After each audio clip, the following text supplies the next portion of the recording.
Tumaini letu ni kuurithi ufalme wa mbinguni, ni kuurithi uzima wa milele. Ndio tumaini ambalo linatukumbusha kila siku tunatoka nyumbani tunakuja hapa. Watumishi wanajiandaa kwa ajili ya hilo sana, ili tuendelee kuimarika, tuendelee kujongea, tuendelee kukua, ili tuweze kuurithi ufalme wa mbinguni. Kristo anawaambia wanafunzi wake kwamba na uzima wa milele ndio kwa kujua wewe Mungu wa pekee na Yesu Kristo uliyemtuma. Tumaini letu ni kuurithi ufalme, lakini tunataka kumjua Mungu wa pekee. Ni kama mtu uambiwe baba, kila mmoja hapa kwa familia yake ni baba, lakini baba wa pekee ni yule aliyekuzaa, ambaye kwenye DNA mnafanana. Kwa Kristo anawakumbusha wanafunzi kwenye maombi kwamba wakujue wewe Mungu wa pekee na wa kweli, kwa maana kwamba kuna Mungu ambaye sio wa pekee na sio wa kweli. Lakini pia wamkumbuke na Yesu Kristo aliyemtuma, yaani waikumbuke Injili ambayo imetumwa na Yesu Kristo. Lakini pia tunawajibika kwa sisi wasaidi, tunatakiwa tuelewe kwamba Yesu Kristo hayupo duniani mso kwa kumuona uso kwa uso. Maana yake aliwatuma wanafunzi wake nao wamewatuma watumishi mpaka huku chini. Tunakuwa na uwezo wa kukumbushwa kwamba tunatakiwa tuishi ufalme wa mbinguni, ambalo ndio tumaini letu kubwa tunavyokuwa tunatokea kwa ibada ya Bwana.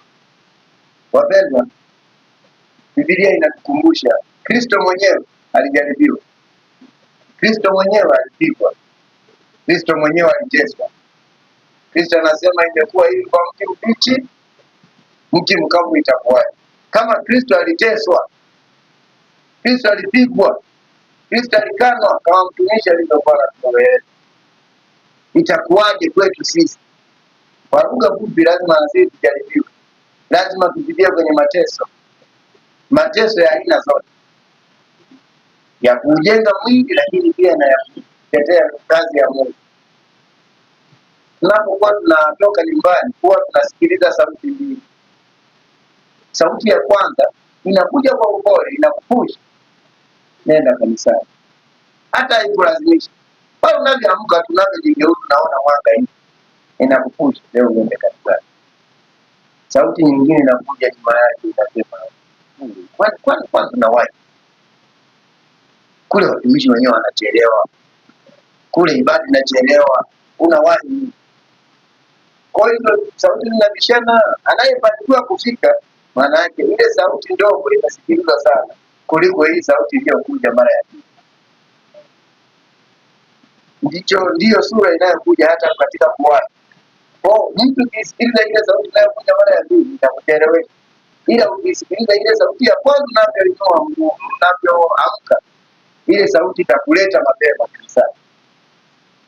Wapendwa, Mtume Paulo anaendelea kuwakumbusha watu waendelee kuwa na faraja, wasisikie hizo sauti ambazo zinawajengeusha kuacha imani ya kweli. Waendelee na sauti ambazo zinawakumbusha kukimbilia mbele ya thawabu, kukimbilia sauti za kweli, kukimbilia uzima wa milele.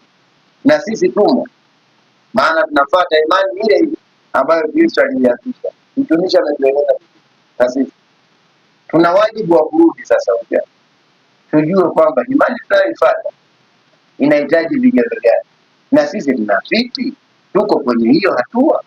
Tukiona tuko mbali, tujaribu kujiongeza zaidi, kujifunza zaidi.